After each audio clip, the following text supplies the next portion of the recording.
if you ever like have a black girlfriend and you stay over, y'all ever like spend, went on a trip together. Yeah, just like a cap thing. Like a shower cap, but more like it's satin. Yes. No, you're talking about. So there's a white lady has come out with one, and it's what, 97, like something outrageous. It's ridiculously expensive, and she also has claimed to have created it, invented it, and we've been wearing satin bonnets on our heads since we were born. Forever. Right. But it's something you can go to, even CVS. What does she say it does to white people's hair? Well, I don't know why they need to wrap their hair. It says that it helps make it easier to maintain and minimizes frizz. Oh, honey. Oh, no. Now, I love a shower cap. I wear in the shower so I don't get my hair wet, so I don't have to wash my hair. Yeah. But, like, they're advertising as something you sleep in? Oh, yeah. My name is Shassity Stevenson. I've been doing hair for over 11 years. As you know, a woman's hairstylist means more to her than just doing her hair. Over the years, I've put my therapist skills to the test. The salon is a place not only for personal venting, but also for discussion of current events amongst a community of women. So, if this chair could talk, this is what it would say. I want to go around and let's introduce ourselves. My name is Aisha Scott. I am a meteorologist for NBC Charlotte, the NBC affiliate here, obviously in Charlotte, North Carolina. Growing up, I didn't see meteorologists that looked like me. I didn't see a lot of black meteorologists. I definitely didn't see a lot of black women meteorologists. So I said this is what I was going to do, and I took those steps to get here. My name is Mackenzie Cunningham. I'm the founder and CEO of She, which is a subscription box company for women, by women. And I started it because last year in 2018, 60% of every new business started in this country was started by a woman, and only 2% of VC funding went to women, and less than half of it went to women of color. And I'm a mother of a little girl, and those are statistics that I just don't like, and I'm going to change them for her and for every little girl out there, because I think every little girl should be aware that they can be an entrepreneur. My name is Mia Benoit. I am a senior account manager for the largest eye care company in the world. Been in corporate America since 2003, so kind of got that under my belt at this point. Got into corporate America after getting my MBA. I won Miss Illinois, and they paid for me to go get my MBA. So after that, I was like, what am I going to do that allows me to meet different people from all different walks of life every single day? Because I never want my days to be the same. And so sales just kind of wrapped me up, and that's what I've been doing. Today we're going to cover natural hair in corporate America, because that is one topic that I'm always, I guess, probably not quite understanding when my clients are like, I can't wear my hair like that, because I don't work in corporate America, and so I can wear my hair however I want. But it's a constant topic, and I'm constantly trying to like push them. No, you go out there and you be confident, and I get that it's easier said than done. So I've been told. Mm-hmm. So I want you ladies here to kind of first, let's talk a little bit about when you hear someone say natural hair.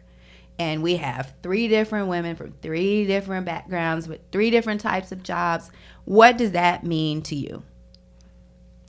Natural hair to me is the natural state of your hair. So natural hair to me it means significance, because it represents a large part of who I am, where I came from. Today, my hair is in this little ball. I know you can't see it, but it's pulled up.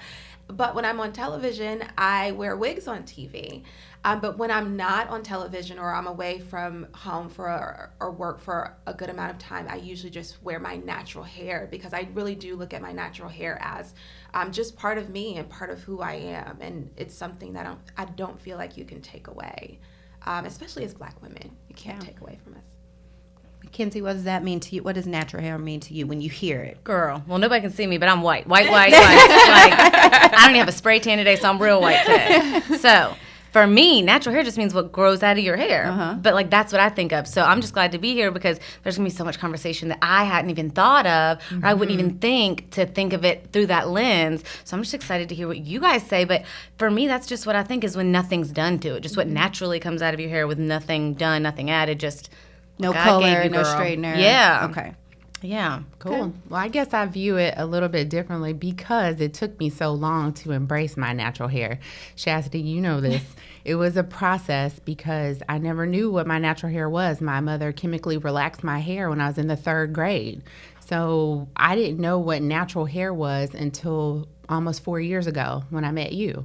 And so now what it has become to me is beautiful, versatile, unpredictable, Ain't that the truth? thick, luscious, and beautiful. And so the more I learn about my hair and the more I learn about me as a woman and as a mother, it just becomes more of something that I want to learn about and to embrace. That's the thing about natural hair, period, whether you're black, white, Asian, is that a lot of people these days very seldom have nothing in their hair. You know, we have all these like straighteners, you know, the keratin treatments, you have, you know, color. So sometimes we, especially in the black community, will kind of discount someone where if they are natural but they wear their hair straight, you know, like you're not as natural as me because I don't straighten my hair at all. Oh, yeah. So it's levels to this. Whereas, you know, you may not have, you may like wake up and, you know, just go, but you've gotten your hair colored. Girl, you can see the grays right now. So This is natural. Girl, this is natural. So there's honey. levels to the understanding of natural and how we kind of will accept certain things, or we put people in different categories based on what level of natural they are. So that's why I asked that question, is because it means something different to most people. And as it pertains to corporate America, I think that we've allowed people to put a standard on how we should look. And you adapt to that based on, like you said, where you're going, or, you know, what you have to do that day. So from a perspective of being in an era where a lot of the news anchors and, you know, personalities they're breaking down those barriers. Yeah. So would you say that you're ready to take the leap, or how do you feel about, you know, how that's changing? Well, I must say, I am so proud of the direction that media is going, especially television, because more and more women, we all know, growing up watching TV, when I was younger, you rarely saw Black women who were on television with natural hair, whether that's, you know, your afro, or whether you want to talk about locks or braids or whatever. You rarely saw that. So the direction that it's going now, I couldn't be more proud to work in this industry, because I do think managers and not even just managers, but viewers are starting to realize, like, hey, everybody does not look one way, and we have to start embracing everybody's unique hairstyles and complexions, or whatever it may be. Me personally, I wear a wig to work for convenience sake. Yep. It is so convenient. I can just throw it on and go to work. And especially when I'm covering like hurricanes, sometimes with hurricanes, they'll send me to the coast. There's no way I'll wear my natural hair. The wig is just easy. Yeah. I just throw it in a ponytail and I keep it moving. But eventually I do want to move into that space where I can, I guess, get more comfortable with doing my natural hair so that I can move that into the television aspect. Because for me, most of the time when I do wear my natural hair, it's in this like ball that I have on my head now. And I don't want to wear that on TV. So once I get a little bit more comfortable with it. So would you say you think that it's more internal than it is external? Like that you think that your job would be totally okay if you felt confident enough to do it? I do. Okay. I do. And I mean, obviously, every news station is different. But I do work for a company that pushes authenticity and that really wants you to be who you are. So it is more so an internal thing. And when I talk to a lot of my colleagues, it's the same with them. They're like, girl, it is just easier to like keep it straight. And when I wake up in the morning, I just, comb it and keep it moving. And I do also find that working in a field where time is such a big issue, we don't really know how to do, and I don't want to speak for everyone, but at least myself, how to do my natural hair quickly and where it will still look good. In any environment. Exactly. Because I can only imagine. I see what the rain can do, but on a hurricane, I'm sure it's... All right. Tell me a little bit, Mackenzie, I know that you had reached out to me regarding wording and how to say certain things with your Subscription box. Yeah. Yeah. So tell me how can we help you better understand, like, bridge that gap between, like, what's politically correct? Like, what do you say? How do I say this and not, be inclusive but not be offensive? Yeah. Well, so the main thing is everything in our boxes are made by female entrepreneurs. So in one of the boxes this season, because they change every 3 months, is a dry shampoo. So when giving the dry shampoo out, there's 2 different kinds. There's a dark hair and a light hair. And then I started thinking, well, what if a woman of color orders this box? Does she even use this? Is that a product she'd want? Because the whole point of our boxes is to help grow the business that's inside the box. So the brand I'm talking about, it's created by Roses and Azalea. She's out of Charlotte, North Carolina. And I really wanted to make sure that I deliver her product to people that are actually going to want to use it and actually buy it again. Right. So I was wanting to see, A, is it something that women of color would even be interested in using? Is it something that works on their hair? Is dry shampoo something that women of color use? And then B, I'm asking them what kind of hair you have. Do you have red hair, black hair, blonde hair? Do you have curly hair? Like, I wanted to know what words to use to describe different textures and types of hair because I don't have it, so I don't know. So that's why I just wanted to know the correct way to say it. And for me, I kind of almost feel bad because I feel like as a white person, it's my responsibility to kind of figure that out on my own because that's like a personal, like, I need to figure it out. We are still trying to figure it out. So do not feel bad. No, but I knew you did hair, Yep. so I was like, if there's anybody to ask, it's her because she's around it all day. She's going to know the exact wording. Right. So, And you didn't know what you were getting into when I was breaking it all the way down, huh? And I ended up changing it to just tell me if you have light hair or dark hair. And if you don't need to use it, you can keep it and give it to somebody as a gift, okay? Yeah. Because I just couldn't keep up with all the different, there were like 30 different types, like for red hair, blonde hair, brown hair, like it was just too much. And they only have 2 options, dark hair, light hair. And it was like, I'm thinking too much into it. So you just tell me what color your hair is. And if you don't use it, you don't use it. Right. It's fine. Right. So, Mia, how would you say, from a perspective of what's politically correct and how we reference all the different hair types that, do you have that part down? No, not at all. So how do you feel about, I know one thing that is a pretty standard way of categorizing is like a hair typing system, which I personally myself don't really use because so many, I mean, we have about 6 different types of curl patterns on one head. So it's kind of not that accurate when you're breaking it down, which is what I was trying to, and girl, my hair just lays there dead next to my face, okay? The fact that you asked, I mean, that hands down is amazing. Yeah. Because Girl. other Yeah, people the may not have awareness. asked anything and they just would guess. Yeah. Yep. And that's what I looking crazy. and that's what I was kind of explaining to her. I was like, well, Yeah. let's see. So and that's what I told her. I don't really know that there's like a short version or a way to accurately do what she was trying to do with the options that, she was given. But when it comes to, types and how that is accepted in your industry, what have you experienced? Because I know we've gotten you to play around a little bit. Yeah, I think, first of all, I owe you credit, big time credit, for even getting me to try to break out of my traditional straight sew-in or a blowout every 7 to 10 days. That's where we've been our entire relationship. And up until March of this year, I had never had braids before as an adult woman because of what I thought people would think of me in corporate America. Now, part of that has been true. The thoughts that I had in my head, like, oh my goodness, I'm going to have to explain my hair and people are going to want to put their hands in my hair. It's going to distract from my work product and what I do. It did do that.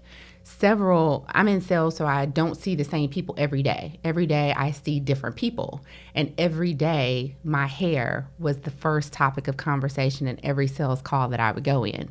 But surprisingly, it wasn't, people were curious, but it was no negativity. It was more wanting to understand, oh my goodness, you did something different with your hair. It's really pretty. I got a lot of people that loved my passion twist. Mm-hmm. They just thought it was beautiful, and it was very pretty. Mm-hmm. But they wanted to know, how long did it take? Can you wash it? Very curious. And so after making 7 to 8 sales calls a day, that gets real old real quick, really quickly. And especially when people want to touch your hair. I never understood that when people would say all the time, why are people touching my hair? Because I'd always wear my hair straight. It wasn't, no one was intrigued by it. There were no questions that come from a blowout. Mm-hmm. But as soon as I got these twists in, everybody wanted to touch it and talk about it.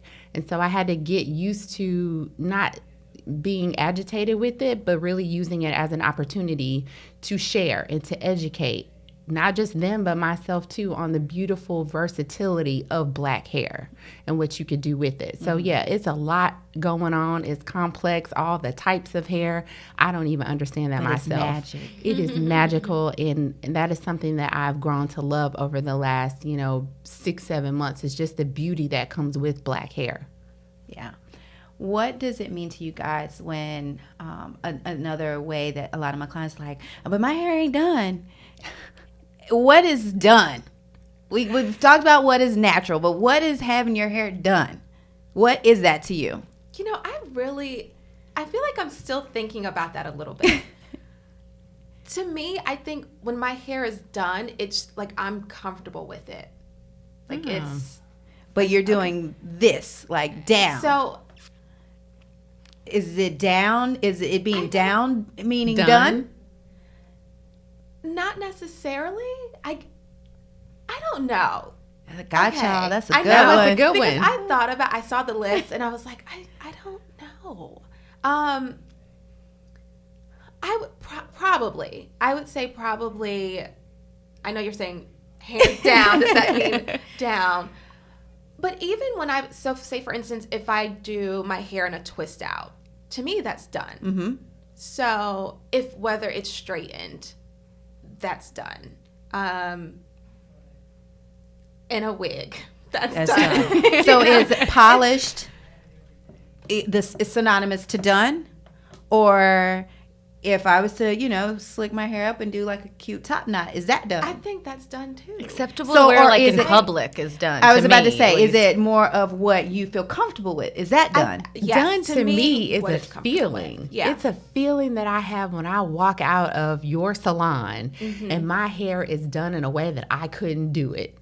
Okay, so that's done. That is my done. When I walk out, so when you see I'm a professional, that's when your hair is done? My hair is done. Now, when I do it myself, I just don't have that feeling of done. It's fine.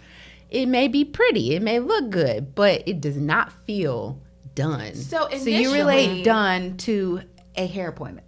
Yeah. Mm-hmm. Okay. Initially, when I read the question, I thought that. I was like, in order for my hair to be done, I have to go to a salon. Mm-hmm. But then when I started realizing that, wait, sometimes I do twist outs and I like them and they're cute. So to me, that's done. I guess it is more so of a feeling. Yeah. What do you think, Mackenzie? What's done when you... I thought something else until you said that. Yeah, you're right. Like when I say I'm going to go get my hair done, like that means someone professional who's going to do something that I couldn't do to it is getting my hair done. Mm-hmm. But I mean, I guess it feels done when I style it like this right now. I mean, this is done for today. This is just the hair the world's going to get today. Right. But I mean, yeah, just if I take the minute, whatever it is that makes me feel comfortable enough to be in public is done to me. But that makes a lot of sense, too, saying professionally done, because there's a difference between, my hair's done for the day and my hair is done. Laid. Like, I got my hair did. It looks good. Like, that's different. It's the experience for sure. Something that you couldn't do yourself. Mm-hmm. Is that what we're agreeing on? And comfort. Yeah. Okay. Because I was about to say, you can go to a professional and get it done. And not feel done. Now you... Right. It's layers. Yeah. It's layers to that. So that's why I asked that question. It's like, because again, I am coming from, I can be pretty free-spirited. Like, I haven't really combed my hair in 3 days. Oh, so pretty. I'm not getting my hair done.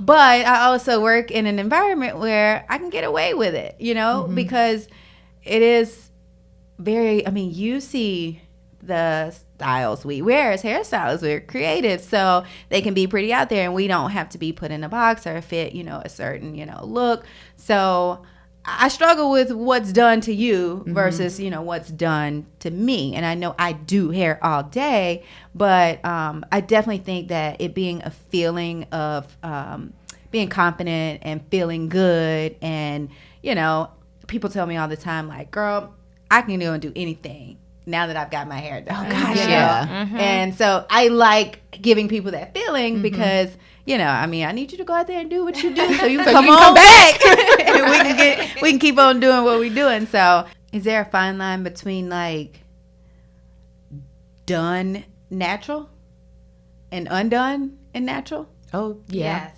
Yeah. Let's talk about that then a little bit, because I think that, because, we be the main ones that be side-eyeing somebody like, ooh, I think, white women can maybe be judgy or a little bit judgy, but we kind of will look at each other a little sideways too. We do. You're right. So what is acceptable and what's not? For me, as long as it looks like you moisturized it and you tried, really, it could look anyway. As long as it's not like dry and matted, then it looks like you're keeping up with it and you care. But when it looks like you don't care, then that's when it doesn't have that complete feel to it. Like, oh, girl, you probably should have put a little bit more time on that. What would you say when we reference hair? One question that I get is, like you said, people at work wanting to touch it, especially when like you have extensions and you take them out and you get those questions like, girl, you cut your hair? Or when you get them in and they're like, oh my God, your hair goes. Now, come on.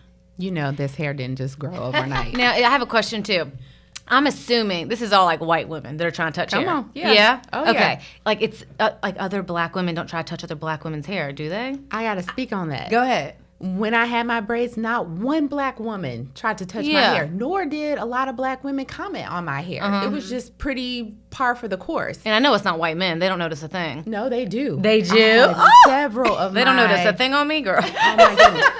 So I bet if you went and got some passion twists, you are right. I can cut 6 inches off my hair. My husband's like, what? You did what? But if you flipped it up like that, they would. They never noticed a thing on me either until I got braids. Like I had the passion twist, then I got some crochet braids, then I had some lemonade braids not too long ago. I've been living in my truth this year.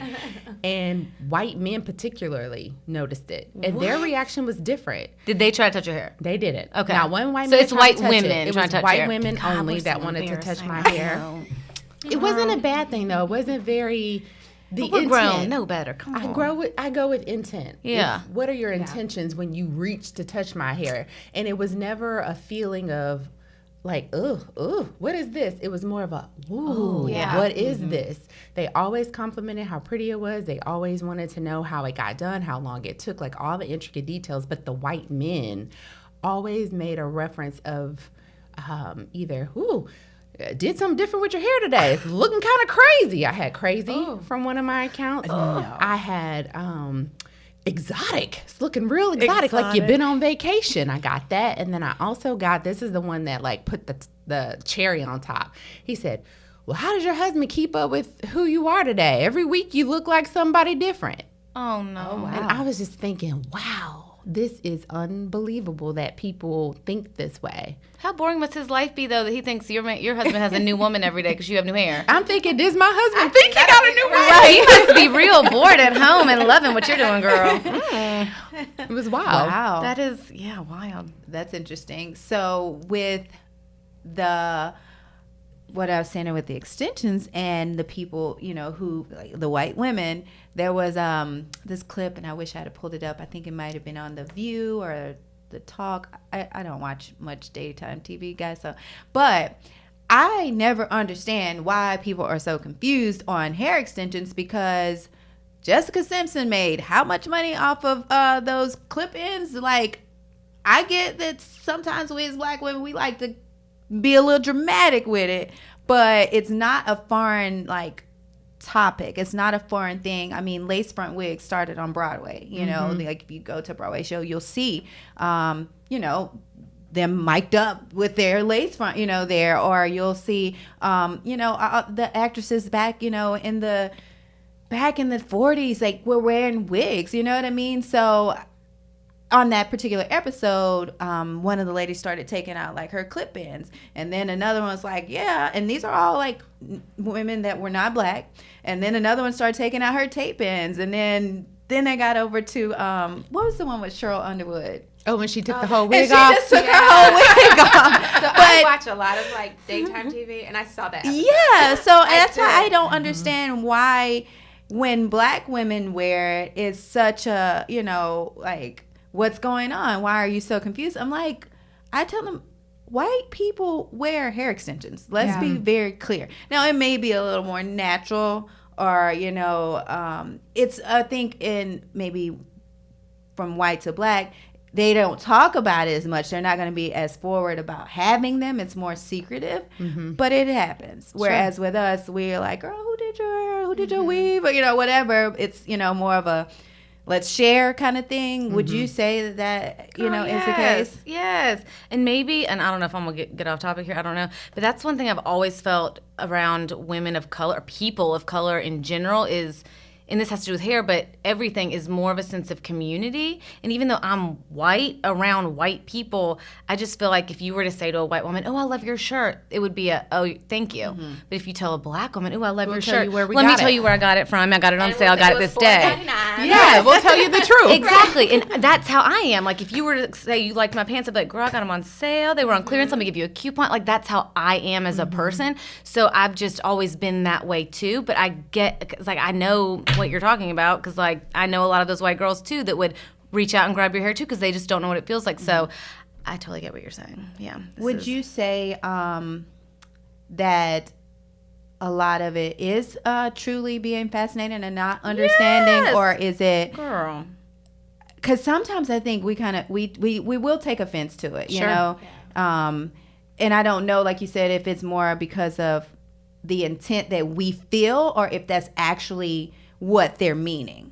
And so I struggle with, how do you decipher, you know? I think the older that I've gotten, I appreciate the questions. I appreciate, you know, someone being inquisitive about my hair, because as a culture, I feel like that's the only way that we're going to move forward, is that we can say, hey, I know you don't get it. Let me tell you how this works. Yeah. I don't know. Yeah, and I don't know if you guys have seen this. I think it was, I don't know who did that documentary. It was about hair. I think it was like Chris Rock. Yeah. Have you seen that documentary? And at one point in there, they showed a good hair. Yeah, something. Yeah, they showed a black person in China or in Asia somewhere, and all of them were wanting to like touch his skin, like, oh my god, because they had never seen it, and they were just so taken back, and they couldn't believe it. So I definitely think that's where it is, because me personally, I know better than to touch a black woman's hair. What's gonna happen, Mackenzie? But I'm very guilty of a man's beard. Like, if I see a guy's beard, I automatically want to reach out and touch it. I don't know why. That's very weird. It's like when I see a dog, I get excited. I just want to pet it. So when I see a beard, I'm like, ooh, let me touch it. And I know that's weird. Like, that's someone's face. I can't imagine if someone tried to touch my hair or touch me. I'd be like, get away from me. But I definitely am guilty of the beard part. But I definitely, in college, I hope I didn't do it before college. But in my sorority, I had a sorority sister that was a black woman, and she told all of us, do not touch my hair. See, good for touching her. is one thing. Yes. Asking questions is a completely And different thing. when she would get different hairstyles or different things done, she would say, like, do you want to touch? She would ask, but like, Invite you. She was the one black girl surrounded by 60 white girls that had just never seen hair like that. And she would always do, like, her sister was really cool, and she's a designer and was on like Project Runway, and she's from Connecticut, and she's just not where all these white girls from North Carolina. So she just knew and had seen and had done things to her hair and her fashion and all these things that were different, and she just wanted to educate us, I guess. But she told us to not touch her hair for sure. But as a white woman, when I think of my hair, I just think of it as like limp, laying there dead next to my face. I don't think of it as exciting by any means. It can be curly or straight. That's it.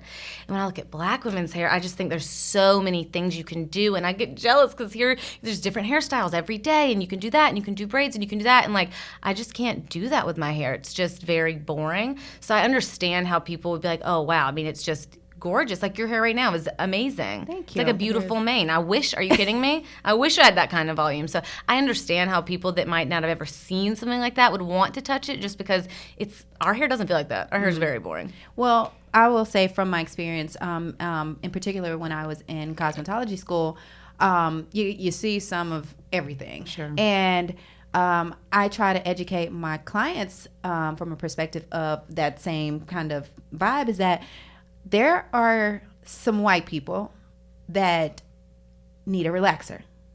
And there are some black people that get their hair round brushed. And it's not very common, but textures of hair are not as specific to a certain color of skin all the time. Mm-hmm. And so I think that even though it's rare, it's just one of those things. Like, I mean, because obviously I'm sure in most of those situations, there may be like a little, it's a mixture of, races.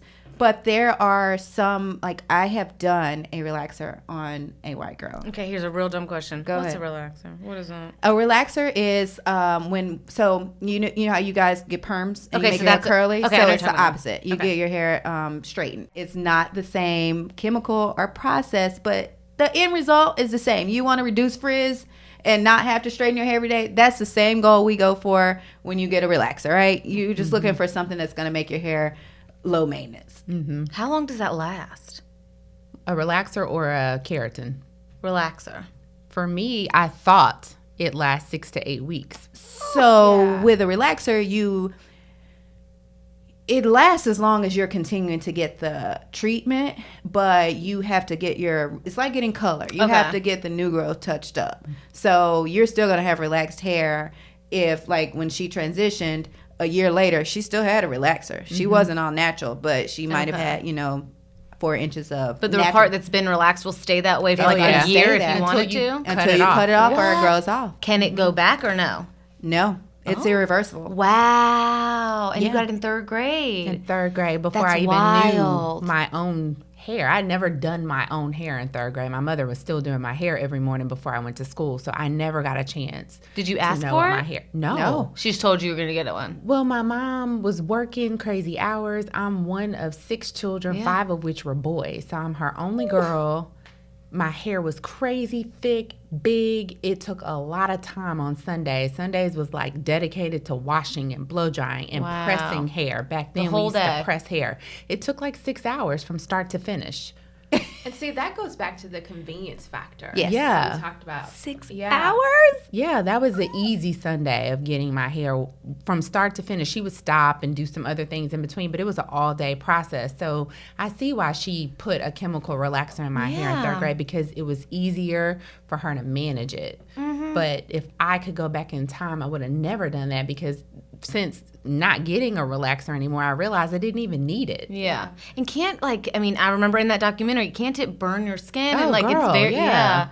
Oh my, yeah. Relaxer burns are painful. Yeah. Yeah. They are not We've fun all at had all. them. On that same movie, you saw it. They put the Coke can. Yeah. And you saw how it started to Disintegrate? disintegrate. Yeah. Yeah. Crazy. So it's a real chemical, just like when you go and get those keratins and you have to be in an open space because of the fumes. I always thought, and this was up until maybe last year, that black people, black women, or even like people with curly hair are the ones that, no, you don't understand our struggle, because it's, very much, the whole standard of, the European straight hair and, being accepted. But I did not realize how this client, she hadn't been home in a few years to visit her family because she had made the choice to wear her hair curly, and her family would be bullied basically because, or it wouldn't be seen. It's their standard of beauty as far as having straight hair. And that's why she told me she had been getting the Brazilian blowouts since she was like under 5. Wow. She told me that she remembered the day she stopped was, she's actually a hairstylist herself, and she was in her bathroom and she was giving herself, putting the treatment on her hair. And she said she remembered her baby being in like the living room or somewhere close by, and the fumes were so strong that she felt like, she's like, I'm going to die in here. Like this, because there are salons in she said in Brazil, where there's like a rooftop kind of situation. Wow. And you go up there because that's just how strong these, now I'm sure over the years they've gotten better, but she was going to put that treatment in her hair because that she was not going to be beautiful if she didn't. Wow. And so it is something that I think is an issue across many races, especially among women of color. And I think that as women are moving out of, traditional roles as much and are in corporate America and trying to still prove that, I have the same skill set as I did if my hair was straight, that's something that I think, we need to kind of figure out how we can break that stigma down. So what would you say are some struggles that, has it ever affected you getting a job or getting a promotion? Yeah. Yeah, I'll jump in. I remember my last year of eligibility to compete for Miss Illinois. My pageant coach told me that I had to not only straighten my hair, but I had to add in a weave. I had never had a full, what do we call it? A full head of weave before. I'd had like clips and pieces. She's like, no, my hair was short. It was in a bob. She's like, oh, well, if you have any chance at winning Miss Illinois, you're going to have to not only straighten it, you're going to have to add in a full head of weave as well. Later down the line, I found out that I was the first African-American woman to ever win that state title. And that's why she was telling me that. She's like, listen. Because she knew they wouldn't accept. They would not have accepted me if I did not have the look, so to speak, back then of pageantry. So now when we fast forward and we look at Miss USA, Miss Teen USA, Miss America, all black women, all of them have respectfully, however they choose to wear their hair. Yeah. And right now, 2 of the 3 wear their hair in its natural state of being free-flowing curls. Yeah. And that just didn't happen 12 years ago. Right. You helped pave that for those women. Well, I don't know if I did. I know you did. I paved the way in terms of color, being the first black woman, but I conformed. Yep.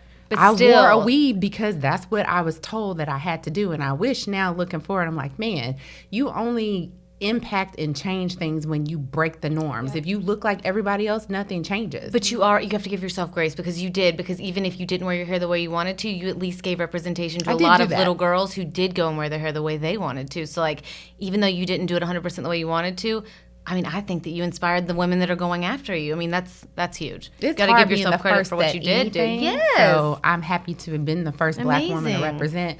But looking back on, I'm like, you know what? I should have pushed the envelope a little bit, and I should have worn my hair however I wish to have worn it. And our girls now are doing that. It's a really beautiful thing to see. Mackenzie, would you say that? And I mean, Mackenzie is always like under my comments, yes, queen. Like I know, like she is here for the Black Girl Magic. I love that. But would you say that has there ever been a moment where you may have seen someone, whether it's natural or not, and thought that they might not have been able to do whatever? For sure. I mean, I always, for some reason, I just think that like growing up, I loved to watch The Cosby Show.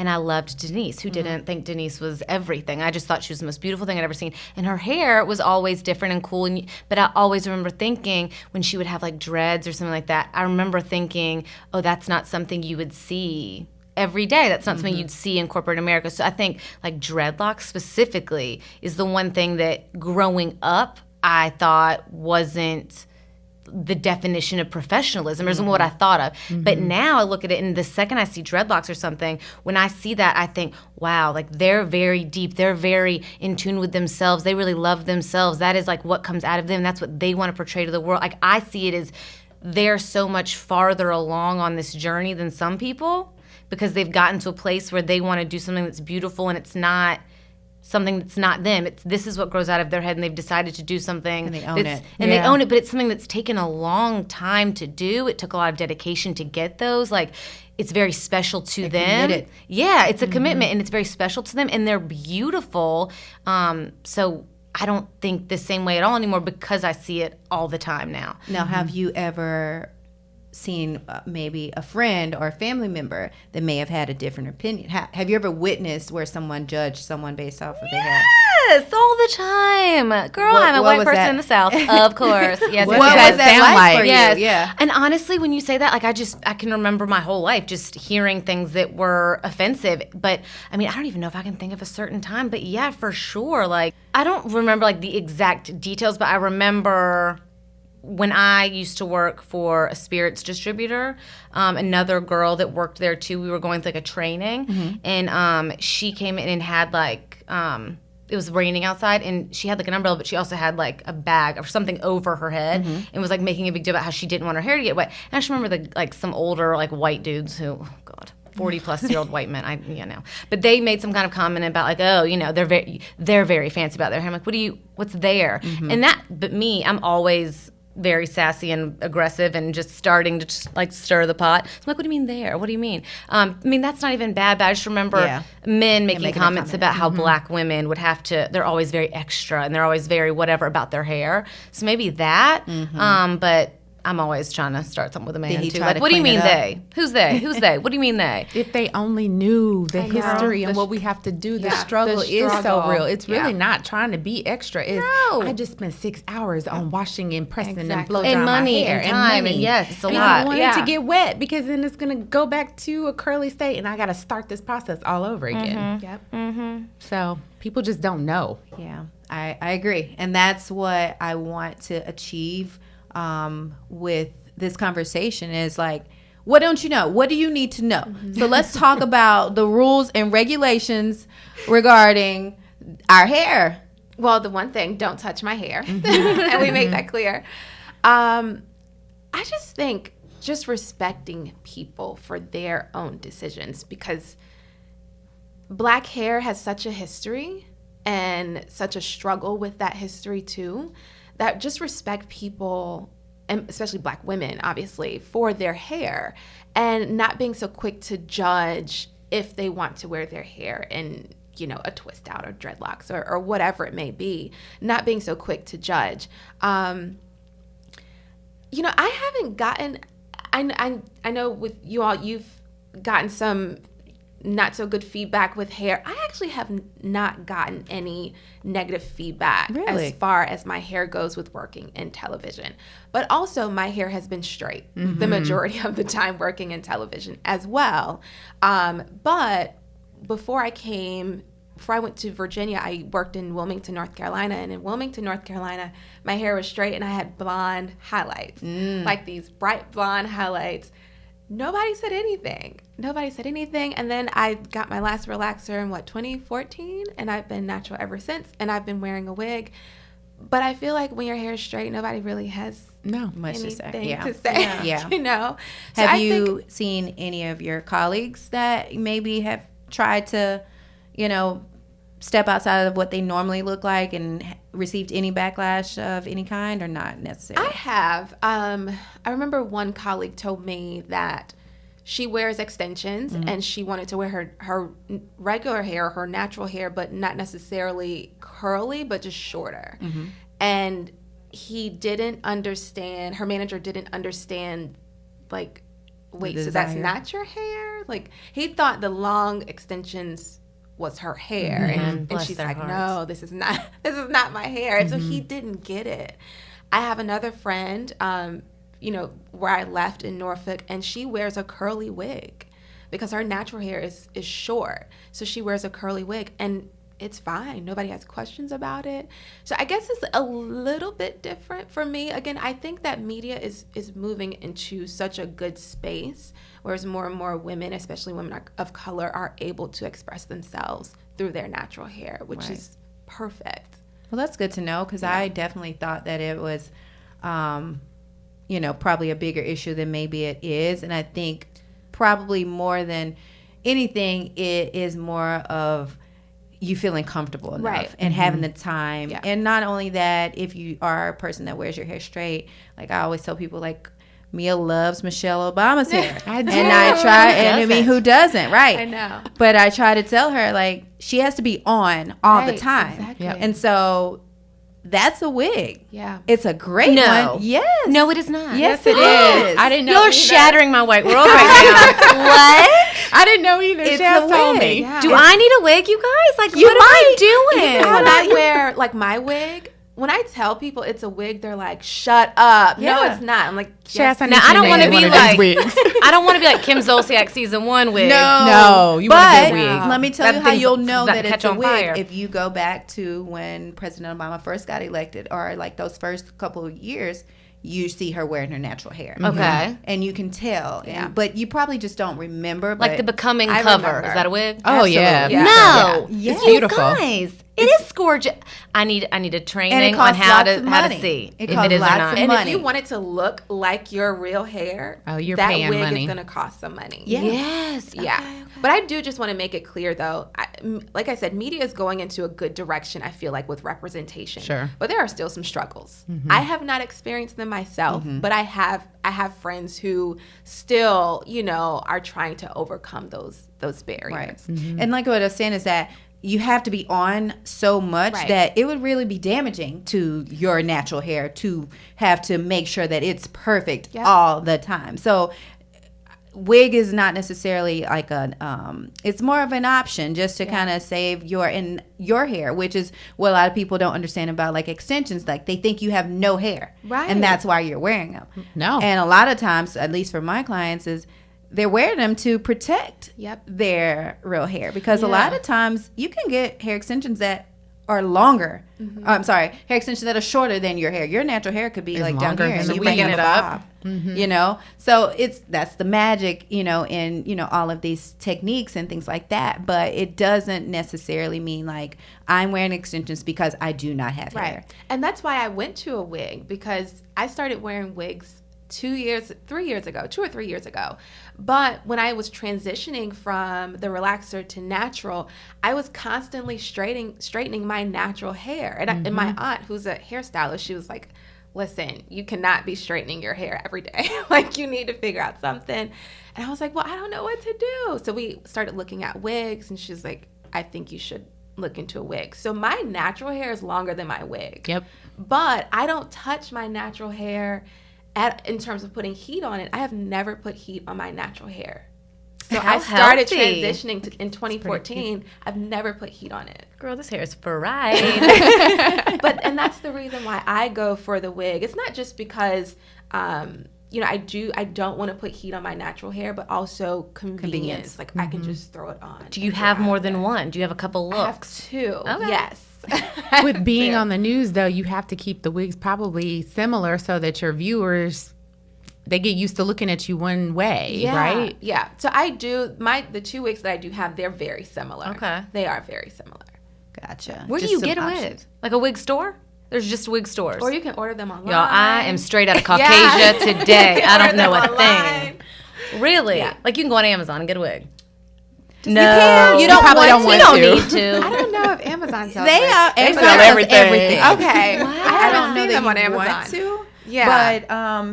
But Instagram, like a lot of hair salons or wig makers. I was gonna say I thought people just made them for like custom for people. No, they have some, just very generic. Okay. We gonna go to the wig store. We need to go to the wig store. We're gonna go to the wig store. gonna follow up. Yeah, we'll have a.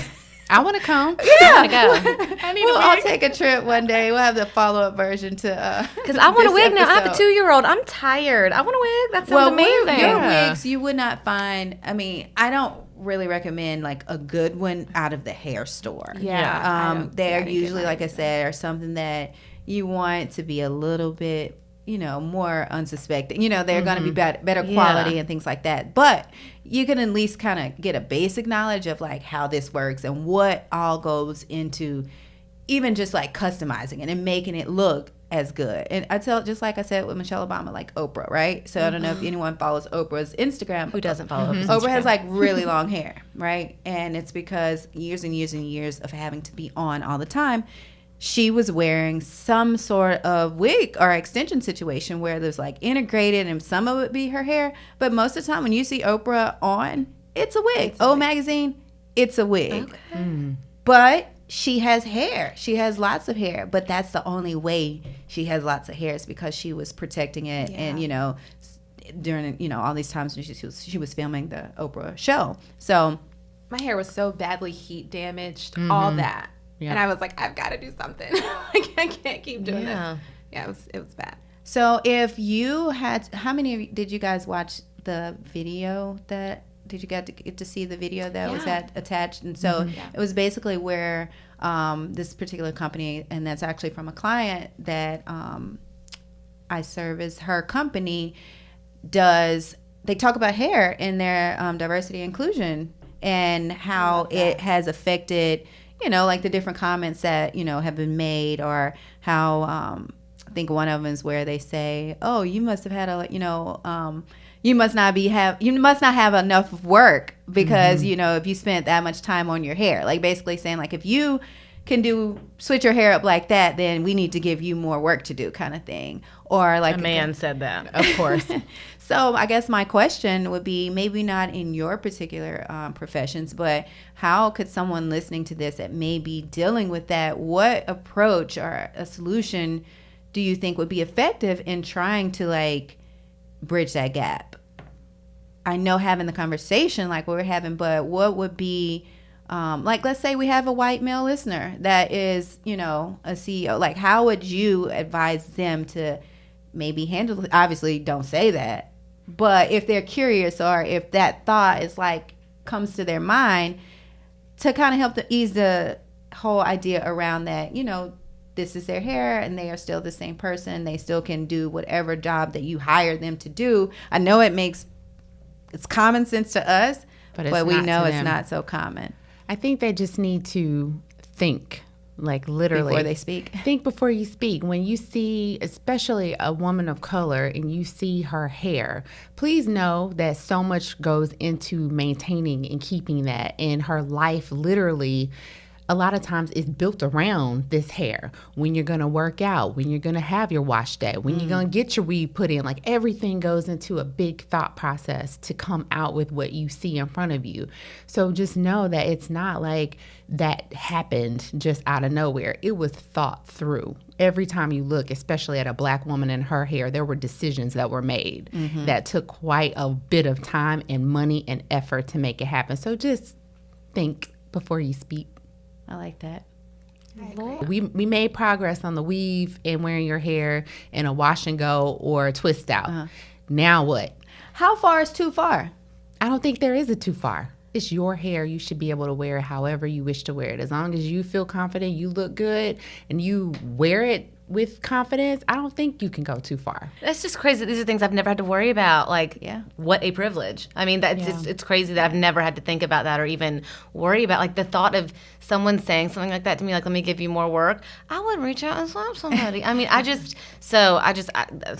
applause to y'all for being, like, graceful with that, because I would catch a charge. But, I mean, that's just, for me, when I've done things that might be tone deaf or might be offensive to somebody, I think for me, the most effective way to get something across to me is to be as blunt and upfront and not be concerned with feelings, because it doesn't matter how someone's feelings are. And I know you said intent matters, but I don't think your intention matters. It's how you took it is what matters, because my intention can be good all day, but if it hurts you, screw that intention. It's true. You also have, for some reason, like, I can pick up on energy quickly. Yeah. And I can tell what your intent is a lot of times. Yeah.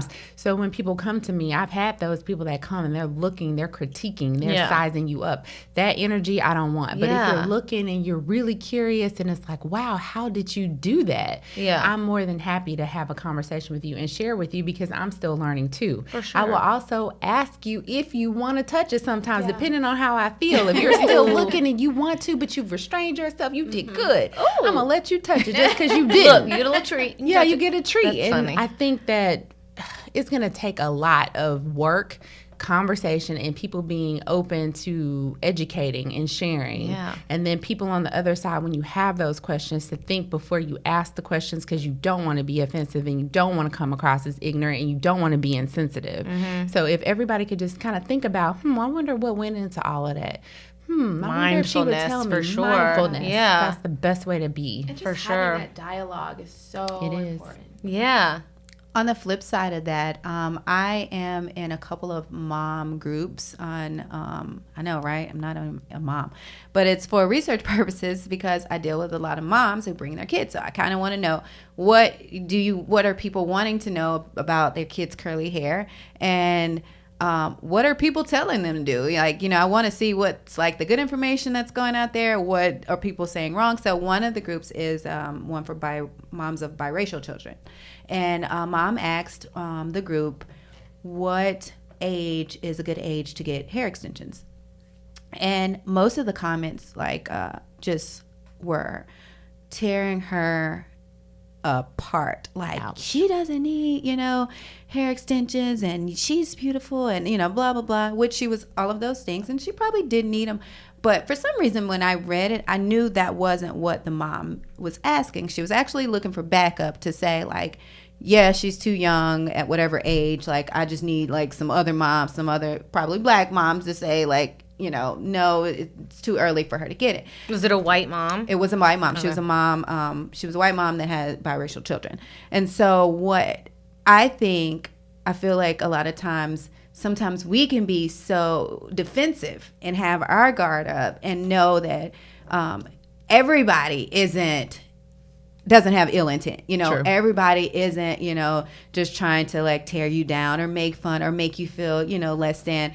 And I try to kind of, educate people from that, perspective too, because sometimes people just are curious and they do want to know and don't understand. So I think just as much as we tell the other side, I think we also have to kind of we need to think first and evaluate, okay, how is she intended? It may not have come out right.